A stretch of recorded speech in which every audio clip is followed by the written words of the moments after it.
الرحیم۔ کل کے درس میں یہ سوال پیدا ہوا کہ جس وقت اصول عملیہ کو جاری کیا جاتا ہے علم اجمالی کی اطراف میں،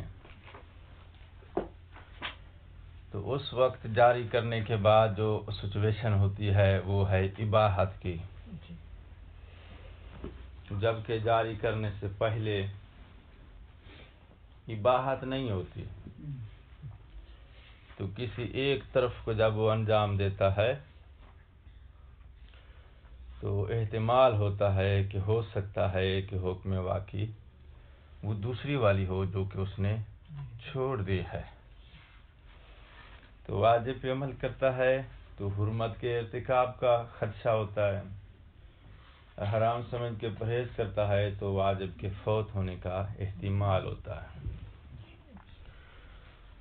جبکہ اباحت کی صورت میں اگر وہ ترک کرتا ہے تو ترک کرنا اس کا مباح ہے، انجام دیتا ہے تو انجام دینا اس کا مباح ہے۔ تو لہذا اصول کے جریان کا فائدہ تو مرتب ہوا ہے، آپ کیسے کہہ سکتے ہیں کہ بھئی اصول کا جریان لاغو ہے؟ یہ کل اشکال تھا۔ حسب وعدہ پھر درس کا آغاز اسی نقطے کے بیان سے کرتے ہیں، پھر واپس پلٹ آئیں گے جہاں سے ہمارا موضوع شروع ہوتا ہے۔ اس سوال کا جواب یہ ہے کہ بھئی دیکھیں، ہم جس مورد میں بیٹھے ہیں پہلے اس مورد کو سمجھیں۔ وہ مورد یہ ہے کہ علم اجمالی، اور اس میں علم اجمالی کو مقتضی سمجھا گیا ہے نہ کہ علت تامہ۔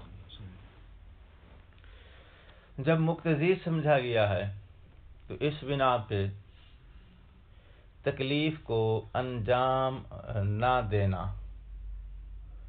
ٹھیک، یعنی التزام قلبی جو کہ تکلیف کا لازمہ ہے، یہ التزام قلبی جو اس نے ترک کیا ہے، یہ التزام قلبی کا ترک کرنا یا التزام قلبی کے ترک کرنے کی اباحت،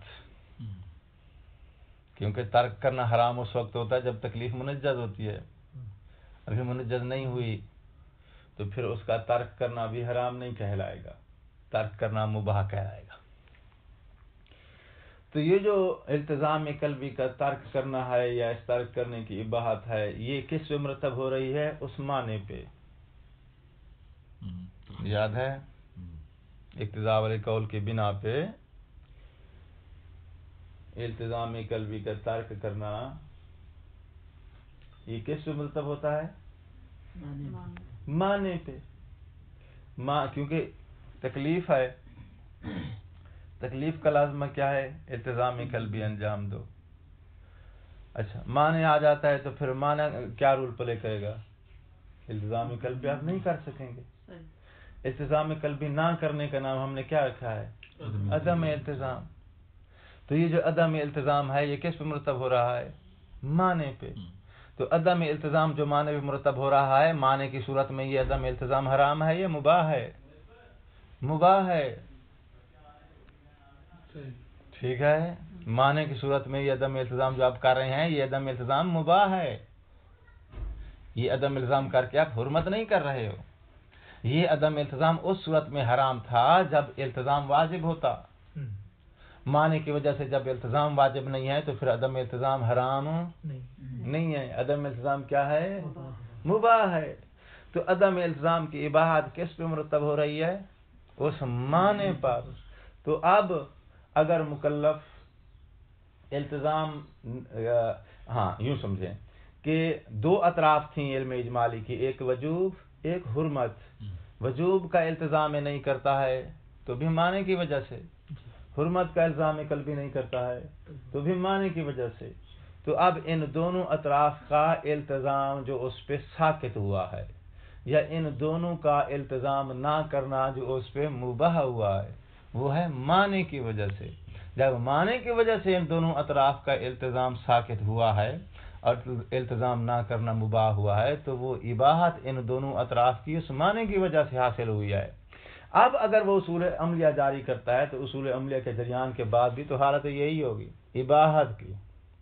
تو وہی اباحت پہلے حاصل ہو چکی ہے کس کی وجہ سے؟ معنی کی وجہ سے. جب وہی اباحت جو معنی کی وجہ سے حاصل ہو چکی ہے اور جریان کے بعد بھی مکلف کو وہی حاصل ہونی ہے تو وہ حاصل شدہ چیز کو دوبارہ حاصل کریں گے تو وہ نتیجہ اس کے اوپر مرتب نہیں ہوگا، لغویت آئے گی ان کے جریان پہ. میں نے اس کو کوشش کیا ہے کہ زیادہ تفصیل میں نہ جاؤں چونکہ یہ درس جو ہے وہ پہلے 2-3 بار تکرار ہو چکا ہے، صرف اتنی ہی مقدار کی طرف اشارہ دوں جس سے وہ اشکال لغویت والا وہ کلیئر ہو جائے. ہاں جی شاہ جی آگے بڑھ جائیں پھر.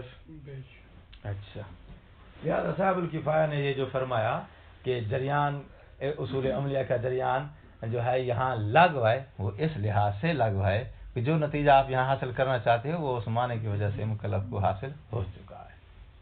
واپس آئے. ہمارے درس کا جو اصل موضوع تھا وہ یہ تھا کہ قط طریقی یہ حجت ہے، اس کے اوپر کچھ اصلی عقلی آثار عقلی لوازمات مرتب ہوتے ہیں. تو یہ جو عقلی آثار اس پہ مرتب ہوتے ہیں اور اس کا حجت ہونا آپ جو ہے بار بار ریپیٹ کر رہے ہیں، آیا اس کا حجت ہونا مطلق ہے یا مقید ہے؟ مصنف نے یہ دعویٰ دیا ہے کہ قط طریقی حجت ہے اور اس کا حجت ہونا علی الاطلاق ہے. آپ یہ نہیں کہہ سکتے کہ فلاں مورد میں ہو قط تو حجت ہے، فلاں میں ہو تو حجت نہیں ہے. نہ، جس مورد میں بھی جائے گا یہ حجت ہی رہے گا. کسی مورد میں کسی سبب کی بنا پہ کسی شخص کی اعتبار سے آپ اس کے اندر حجیت کی نفی نہیں کر سکتے. ٹھیک؟ اسباب، موارد، اشخاص ہر مقام پہ ہر لحاظ سے ہر اعتبار سے قط حجت ہے. اور یہ کس قط کی بات ہو رہی ہے؟ قط طریقی کی. اچھا مصنف نے اس مقام پہ ایک نقطے کا اضافہ دیا ہے.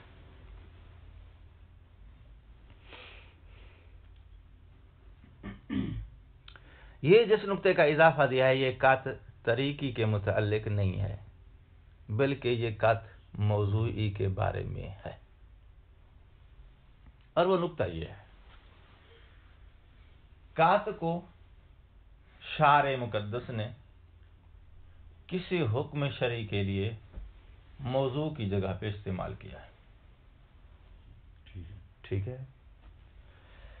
جب موضوع کی جگہ پہ استعمال ہوا ہے تو پیچھے کہہ چکے ہیں کہ وہی قط طریقی ہی متحول ہو کے موضوع بنتا ہے.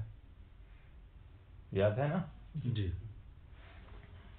قط موضوعی صرف اس لیے اس کو ہم موضوعی کہہ رہے ہیں کہ اس کے اوپر ہم کوئی حکم لگا رہے ہیں، مگر قطع نظر حکم کا کیا جائے ہے تو وہی طریقی ہی نا. اچھا تو جس وقت اس قط کو موضوع کی جگہ پہ شارع کی طرف سے استعمال کیا گیا ہے حکم لگانے کے لیے تو اس مقام پہ آیا قط جو آپ کہہ رہے ہیں کہ وہ ہر مقام پہ حجت ہے، اشخاص، موارد، اسباب اور جمیع جہاد کے لحاظ سے حجت ہونے والا قط وہی موضوع کی جگہ پہ آئے گا؟ کہتے ہیں نا، اس مقام پہ تھوڑا جو ہے وہ رکے. ہو سکتا ہے شارع نے موضوع قرار دیتے ہوئے اس کے موضوع ہونے میں ملحوظ رکھا ہو کیا؟